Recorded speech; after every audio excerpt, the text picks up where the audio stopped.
कहानी की शुरुआत होती है चिली की सबसे खौफनाक और हाई सिक्योरिटी जेल सैंटियागो से। सैंटियागो की ये जेल इतिहास की सबसे खतरनाक जेलों में से एक थी, जहां दाखिल होना तो आसान था, पर वहां से जिंदा बचकर निकलना लगभग नामुमकिन। दरअसल इस जेल को एक बेहद बेरहम अंग्रेज वार्डन चलाता था, जो नए कैदियों के कदम रखते ही पहले ही दिन सबको साफ चेतावनी दे देता है। अगर किसी ने भी यहाँ से भागने की कोशिश की तो उसे सीधे गोली मारी जाएगी। इस खौफनाक ऐलान को सुनते ही कैदियों के पसीने छूट जाते हैं। लेकिन उसी भीड़ में 5 कैदियों का एक ऐसा ग्रुप भी था जिनके माथे पर डर नाम की चीज दूर दूर तक दिखाई नहीं दे रही थी। इस ग्रुप का लीडर लियोन वार्गस था। लियोन और उसके साथियों ने जेल के अंदर घुसने से पहले ही ये सोच लिया था कि उन्हें यहाँ से बाहर कैसे निकलना है। असल में ये कोई खूंखार अपराधी या कातिल नहीं, बल्कि वे सब के सब आंदोलनकारी थे, जिनके ऊपर देशद्रोह का आरोप लगाकर सरकार उनके साथ बेहद बुरा बर्ताव कर रही थी। लेकिन ये सेनानी अपने शातिर दिमाग के लिए जाने जाते थे, जिनसे डरकर ही सरकार ने उन्हें इस खौफनाक सलाखों के पीछे डाला था। पर ये लोग न सिर्फ वहां से भागने में कामयाब होने वाले थे, बल्कि जेल ब्रेक का एक ऐसा अटूट रिकॉर्ड बनाने वाले थे जिसे आज तक कोई तोड़ नहीं पाया है। ये पूरी कहानी एक सच्ची घटना पर आधारित है। एक दिन सभी कैदियों को अचानक एक नई जेल बिल्डिंग में शिफ्ट किया जाता है, जहाँ हर किसी को अपनी अपनी बैरक चुनने की पूरी आजादी दी गई थी। मौका मिलते ही लियोन बाकी कैदियों को पीछे छोड़ते हुए सीधे बैरक नंबर 50 की तरफ भागता है। उसे किसी भी हालत में इस सेल पर कब्जा जमाना था, क्योंकि ठीक उसके नीचे बाहर निकलने का रास्ता मौजूद था। पर जैसे ही लियोन बैरक नंबर 50 पर पहुंचता है, उसकी उम्मीदों पर पानी फिर जाता है, क्योंकि उससे पहले ही किसी और ने उस सेल पर कब्जा कर लिया था। हालांकि लियोन के साथ ही इस काम में बिल्कुल भी नहीं चूकते। उसका दोस्त राफेल बाकियों के साथ मिलकर उन्हीं सेल्स पर कब्जा कर लेता है, जो उनकी योजना के मुताबिक तय की गई थी। यहाँ जितने भी कैदी बंद थे, उनसे वही काम करवाया जाता था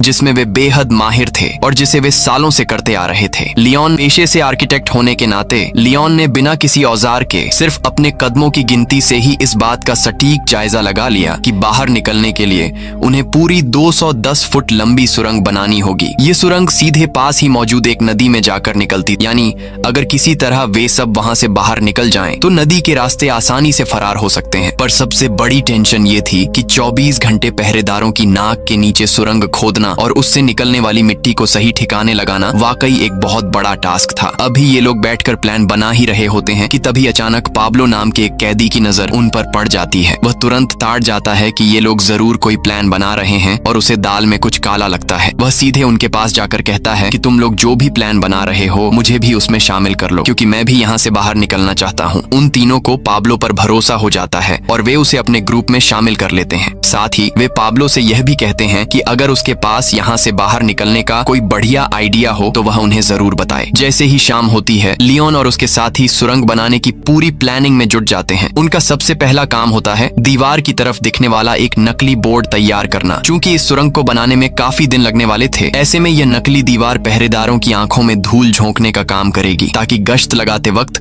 उन्हें कभी पता ही न चले कि उस बोर्ड के पीछे भागने की सुरंग तैयार हो रही है। अगली सुबह जेल के अहाते में कुछ नए कैदियों को लाया जाता है, जिनकी हालत देखकर साफ पता चल रहा था कि उन्हें बहुत बेदर्दी से पीटा गया है। इसी जुल्म का जायजा लेने और कैदियों का हाल जानने के लिए डिफेंस अटॉर्नी फाबियोला पिज़्ज़ो वहां पहुंचती हैं, लेकिन जल्लाद वार्डन अपनी मनमानी दिखाते हुए उन्हें जेल के अंदर कदम तक नहीं रखने देता। उधर दूसरी तरफ लियोन का एक वफादार साथी, जो हर वक्त अपने हाथ में गिटार थामे रहता था, वह चुपके से गिटार के ढांचे में छिपा कर रखा हुआ एक बड़ा सा स्क्रू ड्राइवर बाहर निकालता है और बिना किसी की नजर में आए उसे सीधे लियोन को थमा देता है। औजार हाथ में आते ही लियोन बिना एक पल गंवाए छत पर छेद करने की कोशिश में जुट जाता है। थोड़ी ही देर की मशक्कत के बाद छत का एक सफेद हिस्सा टूटकर सीधा नीचे आ गिरता है। जब वे ऊपर नजर उठाकर देखते हैं तो वहां एक काफी बड़ा गड्ढा हो चुका था। अब सबसे बड़ी चुनौती यह थी कि पहरेदारों की नजर पड़ने से पहले उस गड्ढे को कैसे भी करके बंद किया जाए। ऐसे में लियोन तुरंत अपने साथी राफेल से कुछ अंडों का इंतजाम करने को कहता है। उसकी तरकीब यह थी कि टूटे हुए सीमेंट प्लास्टर के बुरादे में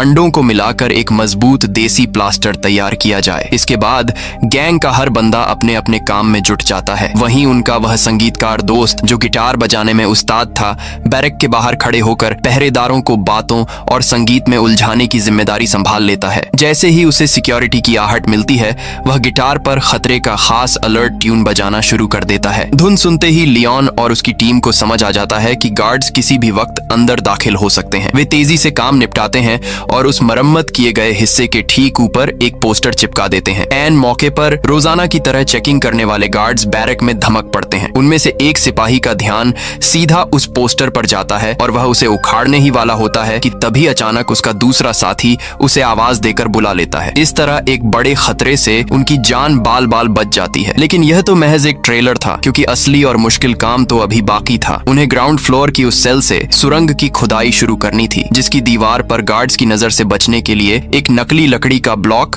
या लॉक सेट करना बेहद जरूरी था। वे दीवार तोड़ने का काम शुरू ही करते हैं कि अचानक खबर मिलती है कि सिक्योरिटी ऑफिसर सीधे उन्हीं की बैरक की तरफ बढ़ा चला आ रहा है। यह सुनते ही सबके हाथ पांव फूल जाते हैं, पर वे तुरंत उस टूटी हुई जगह के आगे सामान अड़ाकर उसे कवर कर देते हैं और ऐसे नाटक करने लगते हैं जैसे कुछ हुआ ही ना हो। सिक्योरिटी ऑफिसर को जरा सा भी शक नहीं होता और वह बाकी कैदियों की जांच करने आगे निकल जाता है। ऑफिसर के जाते ही वे एक बार फिर एक्टिव हो जाते हैं। कमरे में रखे रेडियो की आवाज तेज कर दी जाती है ताकि दीवार ठोकने की आवाज बाहर न जाए। वे दीवार को ठीक उसी शेप में तोड़ते हैं जिस शेप का उन्होंने नकली ब्लॉक तैयार किया था, ताकि खुदाई के बाद उस ब्लॉक को वहीं फिट करके सुरंग का मुंह पूरी तरह छुपाया जा सके। इसके बाद जिस छत को उन्होंने अंडों के प्लास्टर से जोड़ा था, अब सुरंग से निकलने वाली सारी मिट्टी को वे उसी के ऊपर जमा करने लगते हैं। इसी तरह रोजाना छुप छुप कर खुदाई का काम चलता रहता है और देखते ही देखते कई दिन गुजर जाते हैं। इस पूरे ऑपरेशन के दौरान उनका संगीतकार दोस्त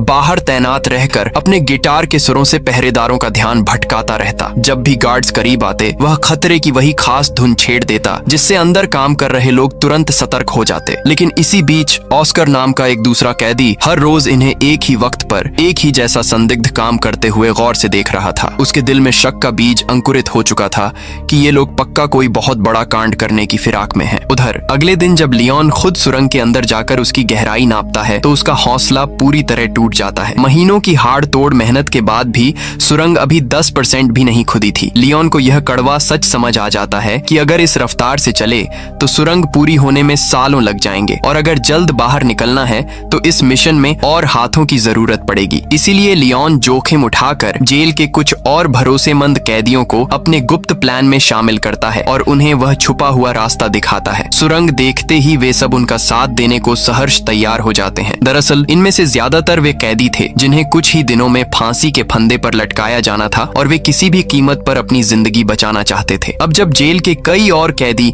इस डेयर डेविल मिशन का हिस्सा बन चुके थे तो पकड़े जाने के रिस्क को कम करने के लिए वे छत के रास्तों को एक दूसरे की सेल से कनेक्ट करना शुरू कर देते हैं। देखते ही देखते सुरंग खोदते हुए 150 दिन से भी ज्यादा का वक्त बीत जाता है। इस दौरान रेडियो के जरिए उन्हें बाहर की दुनिया की खबरें मिलती रहती हैं। एक दिन खबर आती है कि बाहर चल रहे जन आंदोलन में प्रदर्शनकारियों की झड़प में एक पुलिस वाला मारा गया है जिसे उनके ही संगठन के साथियों ने मौत के घाट उतारा था। यह सुनकर लियोन और उसकी टीम की चिंता बढ़ जाती है। उन्हें डर सताने लगता है कि अगर बाहर उनके साथी इसी तरह हिंसक हमले करते रहे तो जनता का समर्थन उनके हाथ से निकल जाएगा और उनकी यह सारी मेहनत पानी में मिल जाएगी। अब हालात की गंभीरता को देखते हुए सभी कैदियों ने 2-2 घंटे की शिफ्ट में काम करना शुरू कर दिया। उनका पूरा दिन सिर्फ सुरंग की खुदाई और आगे की रणनीति बनाने में बीतता। जो भी बंदा सुरंग खोद कर बाहर आता वह सबसे पहले अपने हाथ पांव और कपड़ों को चमका कर धोता ताकि मिट्टी का एक छोटा सा कतरा भी किसी की नजर में न आए। बाकी कैदी बाहर बिल्कुल सामान्य होने का नाटक करते, मानो वे बहुत लाचार होकर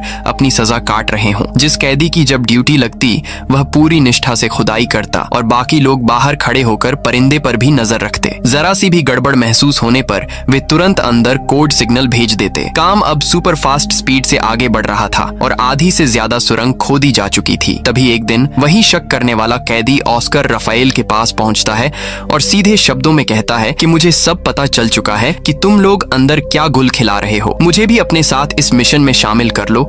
मैं अब इस नरक में एक दिन भी और नहीं सड़ सकता। उसकी बात सुनकर और राजफाश होने के डर से ये सभी ऑस्कर को भी अपने इस गुप्त भागने के मिशन में शामिल कर लेते हैं। एक दिन लियोन अपने साथियों को इकट्ठा करके समझाता है कि सुरंग का काम तो बहुत जल्द खत्म हो जाएगा, लेकिन जेल की दीवार पार करने के बाद उन्हें बाहर किसी मददगार की सख्त जरूरत पड़ेगी। वह रफाएल से खुलकर कहता है कि हमें किसी गैर पर जरा भी भरोसा नहीं है, लेकिन हम सब तुम्हारी पत्नी पोलियाना पर आंख मूंद कर यकीन कर सकते हैं, इसलिए तुम्हें ही उसे इस खतरनाक काम के लिए मनाना होगा। कुछ ही दिनों बाद जेल में कैदियों से उनके रिश्तेदारों की मुलाकात का दिन आता है। पोलियाना भी अपने पति राफाएल से मिलने पहुंचती है। बातचीत के दौरान राफाएल अपनी पत्नी को जेल ब्रेक का पूरा मास्टर प्लान समझा देता है और कहता है कि वह बाहर जाकर उसके बाकी साथियों से मदद मांगे। हालांकि पोलियाना उस वक्त कोई खास रिएक्शन नहीं देती और चुपचाप अपने घर लौट जाती है। देखते ही देखते जेल के अंदर 200 से भी ज्यादा दिन बीत जाते हैं और सुरंग खोदने का काम दिन रात जारी रहता है। ऐसे ही एक दिन